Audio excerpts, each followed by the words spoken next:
Hi friends, ಎಲ್ರಿಗೂ ನಮಸ್ತೆ. Vedic ಅಸ್ಟ್ರಾಲಜರ್ಗೆ ಸ್ವಾಗತ. ನಿಮಗೆ ಸ್ನೇಹಿತರೆ ಎಲ್ಲರೂ ಹೇಗಿದ್ದೀರಾ? ನಾನು ಚೆನ್ನಾಗಿದ್ದೀನಿ. ಐ ಹೋಪ್ ನೀವೆಲ್ಲರೂ ಚೆನ್ನಾಗಿದ್ದೀರಾ ಅಂತ ಅಂದ್ಕೊಂಡಿದ್ದೀನಿ. ಪ್ಲೀಸ್ ಫ್ರೆಂಡ್ಸ್, ಈ ವಿಡಿಯೋನ ಫಸ್ಟಿಂದ ಕೊನೆವರೆಗೂ ಎಲ್ಲೂ ಸ್ಕಿಪ್ ಮಾಡದೆ ಪೂರ್ತಿಯಾಗಿ ನೋಡಿ. ಹಾಗೆ ನಿಮ್ಗೆ ಇಷ್ಟ ಆದರೆ ಓಂ ಶ್ರೀ ಗುರು ರಾಘವೇಂದ್ರಾಯ ನಮಃ ಅಂತ ಕಮೆಂಟ್ ಮಾಡಿ.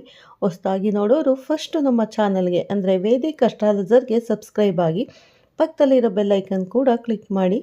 ನಾವು ಹಾಕೋ ಪ್ರತಿಯೊಂದು ವಿಡಿಯೋ ನೋಟಿಫಿಕೇಷನ್ಗೆ ಬರುತ್ತೆ, ತಕ್ಷಣ ನೋಡ್ಬೋದು. ಸ್ನೇಹಿತರೆ, ನಾನಿವಾಗ ತಿಳಿಸ್ಕೊಡ್ತಾ ಇದ್ದೀನಿ ಮಕರ ರಾಶಿ ಜೂನ್ ಭವಿಷ್ಯವನ್ನು. ಜೂನ್ ತಿಂಗಳ ಅಂದರೆ ಜೂನ್ 2026 ತಿಂಗಳ ಭವಿಷ್ಯ ಕಾರ್ಯಕ್ರಮಕ್ಕೆ ನಿಮಗೆಲ್ಲ ಆರ್ಥಿಕ ಸ್ವಾಗತ. ಸ್ನೇಹಿತರೆ, ಗ್ರಹಗಳ ಸಂಚಾರ ಮತ್ತು ನಕ್ಷತ್ರಗಳ ಆಧಾರದ ಮೇಲೆ ಮಕರ ರಾಶಿ ಜಾತಕದ ಏನು ಪ್ರಭಾವ ಬೀರುತ್ತೆ ಎನ್ನುವಂಥ ವಿಚಾರವನ್ನು ಈ ವಿಡಿಯೋದಲ್ಲಿ ತಿಳಿಸಿಕೊಡ್ತೀನಿ. ಸ್ನೇಹಿತರೆ, ಮಕರ ರಾಶಿಯವರು ಕೇಳ್ತಾ ಇದ್ರಿ ಮತ್ತು ಒಳ್ಳೆ ಟೈಮ್ ಯಾವಾಗ ಬರುತ್ತೆ ಅಂತ ಈಗ ತಿಳಿಸಿಕೊಡ್ತೀನಿ. ಒಳ್ಳೆ ಟೈಮ್ ಬಂದಾಗ ಸುಮ್ಮನೆ ಕಿವಿಲಿ ಕೇಳಿಸ್ಕೋತೀರ, ಜಾತಕ ತೋರಿಸಲ್ಲ, ಪರಿಹಾರ ಮಾಡಿಸಿಕೊಳ್ಳಲ್ಲ. ಆಮೇಲೆ ಮತ್ತೆ ಟೈಮ್ ಕೆಟ್ಟೋದಾಗ ಮತ್ತೆ ಹೇಗೆ ಕಮೆಂಟ್ ಮಾಡ್ತೀರಾ, ನಮಗೆ ಯಾವಾಗ ಒಳ್ಳೆ ಟೈಮ್ ಬರುತ್ತೆ ಮೇಡಮ್, ಯಾವಾಗ ಬರುತ್ತೆ, ನೀವು ಹೇಳ್ತಾ ಇರೋದು ಯಾವುದು ನಡೀತಾ ಇಲ್ಲ ಅಂತ. ಹಾಗಾಗಿ ಒಮ್ಮೆ ನಿಮ್ಮ ಜನ್ಮ ಜಾತಕವನ್ನು ನೀವು ಪರಿಶೀಲನೆ ಮಾಡಿಸ್ಕೊಳ್ಳಿ. ಯಾವುದಾದ್ರೂ ಸಣ್ಣ ಪುಟ್ಟ ಸಮಸ್ಯೆಗಳಿದ್ದರೆ ಚಿಕ್ಕ ಪುಟ್ಟ ಪರಿಹಾರಗಳನ್ನು ಮಾಡಿಕೊಂಡ್ರೆ ಖಂಡಿತ ಒಳ್ಳೆಯದಾಗುತ್ತೆ. ಒಳ್ಳೆ ಟೈಮ್ ಬಂದಿದೆ, ಬರುತ್ತೆ. ಯಾಕೆ ಅಂತ ಹೇಳ್ತಾ ಇದ್ದೀನಿ. ಈಗ ನಿಮಗೆ ಮನೆ ಭಾಗ್ಯದ ಬಾಗಿಲು, ಲಕ್ಷ್ಮಿ, ಧನಲಕ್ಷ್ಮಿ, ಧೈರ್ಯಲಕ್ಷ್ಮಿ, ಮಹಾಲಕ್ಷ್ಮಿನೇ ನಿಮ್ಮ ಮನೆ ಮುಂದೆ ಬಂದಿದ್ರು ನೀವು ಬಾಗಿಲು ತೆಗೆದೇ ಇದ್ದರೆ ಏನು ಮಾಡೋಕ್ಕಾಗುತ್ತೆ? ನಿಮ್ಮ ಜಾತಕದಲ್ಲೇ ಗುರುನೇ ಚೆನ್ನಾಗಿಲ್ಲ ಅಥವಾ ನಿಮ್ಮ ಜಾತಕದಲ್ಲಿ ಶುಕ್ರನೇ ಚೆನ್ನಾಗಿಲ್ಲ ಅಂದರೆ ಏನು ಮಾಡೋಕ್ಕಾಗುತ್ತೆ ಅಲ್ವಾ? ಸರ್ವಷ್ಟ ವರ್ಗ ಬಿಂದುಗಳು ಚೆನ್ನಾಗಿಲ್ಲ, ಅವೆಲ್ಲ ಏನೋ ಒಂದು ದಶಾಭುಕ್ತಿ ನಡೀತಾ ಇದೆ. ಈ ಗೋಚಾರದಲ್ಲಿ ನಮಗೆ ಬರುವಂತಹ ಒಳ್ಳೆ ಟೈಮ್ ಉಪಯೋಗ ಮಾಡಿಕೊಳ್ಳೋಕೆ ಆಗಲ್ಲ ಅನ್ನುವರು ಏನು ಮಾಡಬೇಕು? ಜಾತಕ ತೋರಿಸಿ ಪರಿಹಾರ ಮಾಡ್ಕೋಬೇಕು. ನೋಡಿ, ಮಕರ ರಾಶಿಯವರಿಗೆ ರಾಜಯೋಗದಂಥ ಫಲಗಳು ಪ್ರಾಪ್ತಿಯಾಗ್ತಾ ಇದೆ. 1ನೇ ತಾರೀಕು ಜೂನ್ 2026ರಿಂದ ಅದು ಸ್ಟಾರ್ಟ್ ಆಗಿದೆ. ಅತಿಚಾರಿ ಬಹಳ ಫಾಸ್ಟಾಗಿ ಮೂವ್ ಆಗುತ್ತಿರುವಂಥ ದೇವಗುರು ಬೃಹಸ್ಪತಿ ಮಿಥುನ ರಾಶಿಯಿಂದ ಕರ್ಕಾಟಕ ರಾಶಿಯಲ್ಲಿ ಉಚ್ಚನಾಗಿದ್ದಾನೆ. ನಿಮ್ಮ ವ್ಯಯಾಧಿಪತಿ ಆಗಿರಬಹುದು, ನಿಮಗೆ ತೃತೀಯಾಧಿಪತಿ ಆಗಿರಬಹುದು. ಧೈರ್ಯದಿಂದ ನೀವು ಮುನ್ನುಗ್ಗಿದ್ರೆ ನಿಮಗೆ ವಿವಾಹಗಳಾಗುತ್ತೆ. ಹೌದು, ವಿವಾಹ ಯೋಗ ತುಂಬ ಚೆನ್ನಾಗಿದೆ. ಆಲ್ರೆಡಿ ವಿಡಿಯೋನ ಮಾಡಿ ಹಾಕಿದ್ದೀನಿ ಸ್ನೇಹಿತರೆ. ವಿವಾಹಗಳೇ ಆಗ್ತಾ ಇಲ್ಲ, ನೀವು ಸುಮ್ಮನೆ ಕೂತ್ಕೊಂಡಿರೋದು, ಪ್ರಯತ್ನನೇ ಮಾಡದೇ ಇದ್ದಾಗ ವಿವಾಹ ಆಗುತ್ತಾ ಆಗಲ್ವಾ ಅಂತ ನೀವು ಯೋಚನೆ ಮಾಡ್ತಾ ಇದ್ರಿ. ಆದರೆ ಜಾತಕಗಳೇ ನೀವು ತೋರಿಸಿಲ್ಲ ಅಂದರೆ ವಿವಾಹಗಳು ಆಗುತ್ತಾ? ಒಳ್ಳೆ ಟೈಮ್ ಬಂದಾಗ ನೀವು ಪ್ರಯತ್ನಗಳು ಪಟ್ಟಾಗ ಸ್ವಲ್ಪ ಪ್ರಯತ್ನ ಪಟ್ಟರೆ ತಾನೇ ಹೆಚ್ಚು ಫಲ ಪ್ರಾಪ್ತಿಯಾಗುತ್ತೆ. ನಾನು ಮೇಲೇ ಕೂತಿರ್ತೀನಿ, ಎಲ್ಲ ನನ್ನ ಮುಂದೆನೇ ಬರಬೇಕು ಅಂದರೆ ಆಗುತ್ತಾ? ಆಗಲ್ಲ. ಯಾಕಂದರೆ ನಿಮಗೆ ಗುರು ಧೈರ್ಯಾಧಿಪತಿ, ಧೈರ್ಯದಿಂದ ನೀವು ಮುನ್ನುಗ್ಗಬೇಕು, ಹಠ ಛಲ ಪರಾಕ್ರಮದಿಂದ ನೀವು ಮುನ್ನುಗ್ಗಬೇಕು. ಆವಾಗ ನಿಮ್ಮ ವಿವಾಹ ಚೆನ್ನಾಗಿರುತ್ತೆ. ರಿಟೇಲ್ ಅಂದರೆ ವ್ಯಾಪಾರದ ಲಾಭ ಆಗುತ್ತೆ. ನಾನು 7 ವರ್ಷ 7.5 ಕಷ್ಟಪಟ್ಟಿದ್ದೀನಿ. ಈಗ ಶನಿ ನೋಡಿದರೆ 3ನೇ ಮನೆಯಲ್ಲಿದ್ದಾನೆ, ಆದರೂ ನಮಗೇನು ಒಳ್ಳೆಯದಾಗ್ತಾ ಇಲ್ಲ. ಖಂಡಿತ ಶನಿ ಕೊನೆ ಟೈಮಲ್ಲಿ ನಿಮಗೆ ಈಗ ಒಳ್ಳೆ ಫಲಗಳನ್ನು ಕೊಡಲೇಬೇಕು. ಹಾಗಾದರೆ ನಿಮ್ಮ ಜಾತಕದಲ್ಲಿ ಶನಿಯ ದೃಷ್ಟಿ ಅಥವಾ ಸರ್ವಾಷ್ಟಕ ವರ್ಗ ದಶಾಭುಕ್ತಿ ಏನಾಗಿದೆ ಅನ್ನೋದನ್ನು ಜಾತಕ ತೋರಿಸಿದಾಗ ತಿಳಿಸಬಹುದು. ಹಾಗಾದರೆ ಏನಾದರೂ ಶನಿ ದೋಷ ಇದ್ದರೆ ಜಾತಕ ತೋರಿಸುವಷ್ಟು ನನಗೆ ಸಮಯ ಇಲ್ಲ, ನಿಮಗೆ ತೋರ್ಸೋಕ್ಕೆ ನನಗೆ ಮನಸ್ಸೇ ಬರಲ್ಲ. ಯಾಕಂದರೆ ಜಾತಕ ಯಾಕೆ ತೋರಿಸಿ ಮನಸ್ಸು ಬರಲ್ಲ? ಕರ್ಮಾನುಸಾರ ನಾವು ಬುದ್ಧಿ ಮನಸ್ಸು ತೋರಿಸೋಕ್ಕೆ ಮನಸ್ಸು ಬರಲ್ಲ ಅನ್ನೋರು 27ನೇ ತಾರೀಕು ಅಂದರೆ ಈ ತಿಂಗಳು ಜೂನ್ 2026 ಶನಿವಾರ 27ನೇ ತಾರೀಕು ಅಂದರೆ ಶನಿ ಪ್ರದೋಷ ವ್ರತ ನೀವು ಮಾಡಿದರೆ, ಅಂದರೆ 27ನೇ ತಾರೀಕು ಶನಿ ಪ್ರದೋಷ ಅಂದರೆ ಈ ವ್ರತ ಇದೆ. ಆ ದಿನ ಶನಿ ನಿಂತು ಹೋಗಿದೆ. ನಿಮಗೆ ಬರಬೇಕು ಅನ್ನೋದು ಶನಿ ಕೊಡಲೇಬೇಕು. ಕೊಡಬೇಕಾದ್ರೆ ಬೇಕಾದಂಗೆ ಕೊಡಬೇಕು. ವಿಕ್ರಮಾದಿತ್ಯ ಮಹಾರಾಜನಿಗೆ ಎಷ್ಟು ಕಷ್ಟ ಕೊಟ್ಟು ಪರಿವರ್ತನೆ ಆಗಿದೆ, ತಕ್ಷಣವೇ ಎಲ್ಲ ವಾಪಸ್ ಅವನಿಗೆ ಗೌರವ, ಸ್ಥಾನಮಾನ, ಚರಿತ್ರೆಯೆಲ್ಲ ಅವನ ಹೆಸರು ಉಳಿದುಕೊಂಡಿತು. ಅದು ಆಗಿನ ಕಾಲ ಅಂತಲ್ಲ. ಇವತ್ತಿನ ರಾಜಕಾರಣಿಗಳಾಗಿರಬಹುದು, ಇವತ್ತಿನ ಶ್ರೀಮಂತರಾಗಿರಬಹುದು, ಬಡವರಾಗಿರಬಹುದು, ಶನಿಗೆ ಎಲ್ಲರೂ ಒಂದೇ. ಅವನು ಕರ್ಮಾಧಿಪತಿ. ಅದಕ್ಕೆ ಶನಿ ಪ್ರದೋಷದ ದಿನ ಸಾಯಂಕಾಲದಲ್ಲಿ ಅಂದರೆ 27 ಜೂನ್ ಎಷ್ಟನೇ ತಾರೀಕು ನೋಟ್ ಮಾಡ್ಕೊಳ್ಳಿ ಸ್ನೇಹಿತರೆ, 27 ಜೂನ್ 2026 ಶನಿವಾರ ಅಂದರೆ ಸಾಯಂಕಾಲದಲ್ಲಿ ಈ ಬರೋ ಶನಿವಾರ ಶಿವನನ್ನು ನೀವು ಯಾವ ಥರ ಪೂಜೆ ಮಾಡಬೇಕು ಅಂದರೆ ಲಿಂಗ ರೂಪ ಶಿವ ಜ್ಯೋತಿರ್ಲಿಂಗ ಅಲ್ವಾ?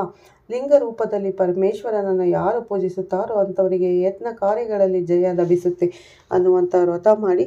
ಆಗ ಶನಿಯು ಶುಭ ಫಲ ಕೊಡ್ತಾನೆ. ಗುರು ಇಬ್ಬರು ಕೂಡ ಜಲರಾಶಿಯಲ್ಲಿ ಇದ್ದಾರೆ. ಶನಿನೂ ಜಲರಾಶಿ, ಗುರುನೂ ಜಲರಾಶಿಯಲ್ಲಿ ಇದ್ದಾಗ ಧರ್ಮ ಕರ್ಮದಂತೆ ನಿಮಗೆ ಒಳ್ಳೆಯ ವಿವಾಹಗಳಾಗುವಂಥ ಯೋಗ ಮಕರ ರಾಶಿಯವರಿಗೆ ಪ್ರಾಪ್ತಿಯಾಗ್ತಾ ಇದೆ.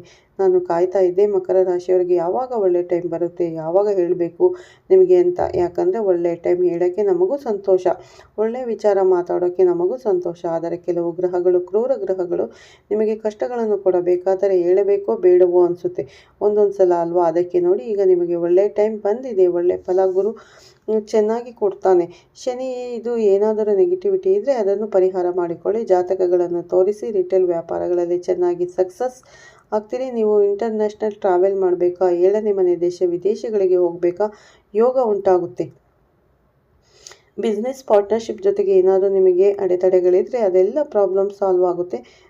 ಎಲ್ಲ ಥರ ಸುಖ ಕೂಡ ನೀವು ಅನುಭವಿಸ್ತೀರಾ. ನೀವು ಅನುಭವಿಸುವಂಥ ಯೋಗ ಮಕರ ರಾಶಿಯವರಿಗೆ ಪ್ರಾಪ್ತಿಯಾಗುತ್ತೆ. ಮಕರ ರಾಶಿಯವರಿಗೆ ಗುರು ಸಂಚಾರ ಫಲ 1 ಜೂನ್ 2026 ಅದು ಸಪ್ರೇಟ್ ವಿಡಿಯೋ ಹಾಕಿದ್ದೀನಿ. ಅಂದರೆ ಒಳ್ಳೆ ಟೈಮ್ ಬಂದಿದೆ 1ನೇ ತಾರೀಕು ಜೂನಿಂದ.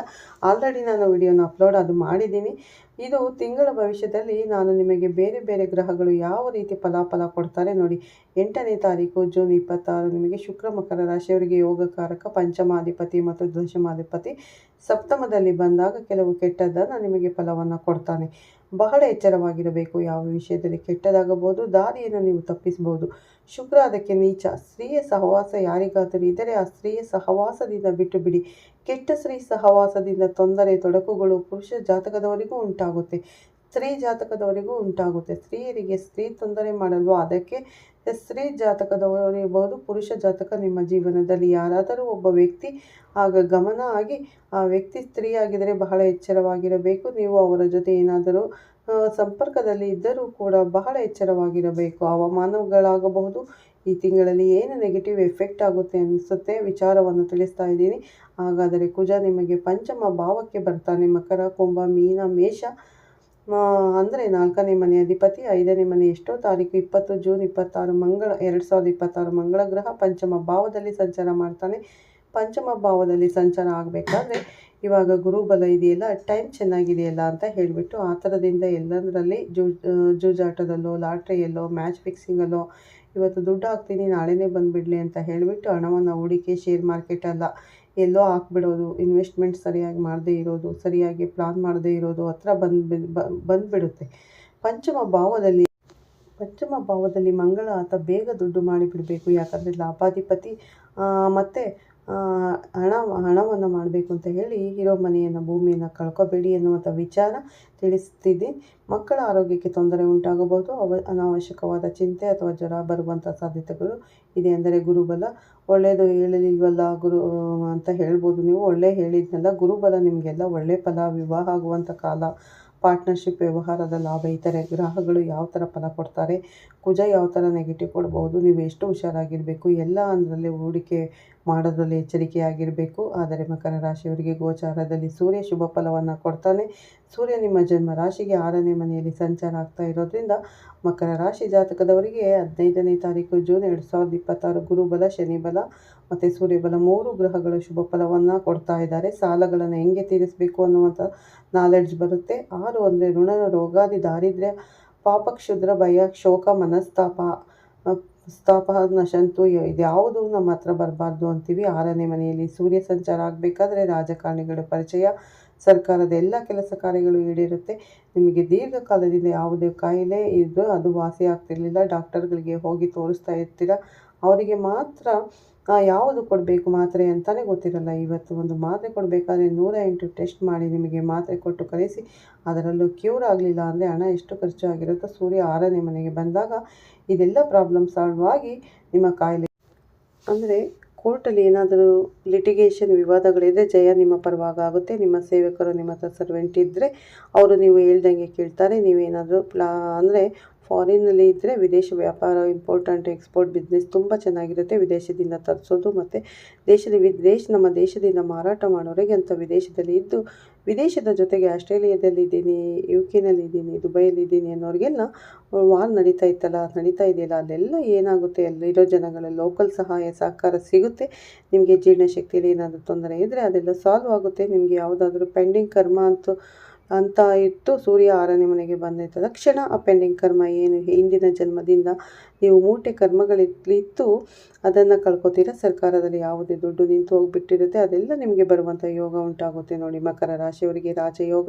ಯಾವ ವಿಚಾರದಲ್ಲಿ ಎಚ್ಚರವಾಗಿರಬೇಕು, ಯಾವ ವಿಚಾರದಲ್ಲಿ ಎಚ್ಚರವಾಗಿ ಏನು ಮಾಡಬೇಕು, ಎಲ್ಲ ವಿಚಾರವನ್ನು ನಾನು ತಿಳಿಸಿದ್ದೀನಿ. ಹೊಸಬರು ನಮ್ಮ ಚಾನಲ್ಗಿನ್ನ ಸಬ್ಸ್ಕ್ರೈಬ್ ಆಗಿಲ್ಲ ಅಂದರೆ ಈ ಕೂಡಲೇ ಸಬ್ಸ್ಕ್ರೈಬ್ ಮಾಡಿ ಅಂತ ಕೇಳ್ಕೊತೀನಿ.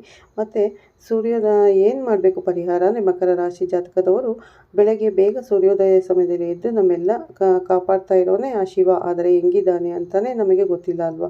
ಶಿವನನ್ನು ನಿಮಗೆ ಯಾವ ರೂಪದಲ್ಲಾದರೂ, ಯಾವ ದೇವಿ ದೇವತೆ ರೂಪದಲ್ಲಾದರೂ, ನಿಮ್ಮ ಇಷ್ಟ ದೇವರು, ಕುಲದೇವರು ಯಾವುದೇ ಇರ್ಬೋದು, ಅಜ್ಜಿ ತಾತ ಪೂಜೆ ಮಾಡ್ತಿರ್ತಾರಲ್ಲ, ಏಕಾಗ್ರತೆಯಿಂದ ಪ್ರಾರ್ಥನೆ ಓಂ ನಮ ಶಿವಾಯ ಪಂಚಾಕ್ಷರಿ ಮಂತ್ರ ಜಪ ಮಾಡಿ ಶಿವನಿಗೆ ಆಗಾಗ ಪಂಚಾಮೃತ ಅಭಿಷೇಕವನ್ನು ಮಾಡಿಸ್ತಾ ಹೋಗಿ.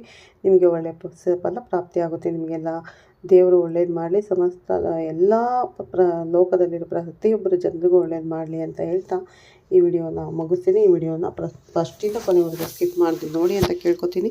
ಹೊಸದಾಗಿ ನೋಡೋರು ನಮ್ಮ ಚಾನಲ್ಗೆ ಸಬ್ಸ್ಕ್ರೈಬ್ ಮಾಡಿ, ಪಕ್ಕದಲ್ಲಿರೋ ಬೆಲ್ಲೈಕನ್ ಕ್ಲಿಕ್ ಮಾಡಿ ಸ್ನೇಹಿತರೆ. ನಾವು ಹಾಕೋ ಪ್ರತಿಯೊಂದು ವಿಡಿಯೋ ನೋಟಿಫಿಕೇಷನ್ಗೆ ಬರುತ್ತೆ. ಮತ್ತೆ ಸಿಗ್ತೀನಿ ಉತ್ತಮ ರಾಶಿ ಭವಿಷ್ಯದೊಂದಿಗೆ. ಎಲ್ಲರಿಗೂ ಧನ್ಯವಾದಗಳು. ಒಳ್ಳೆಯದಾಗಲಿ.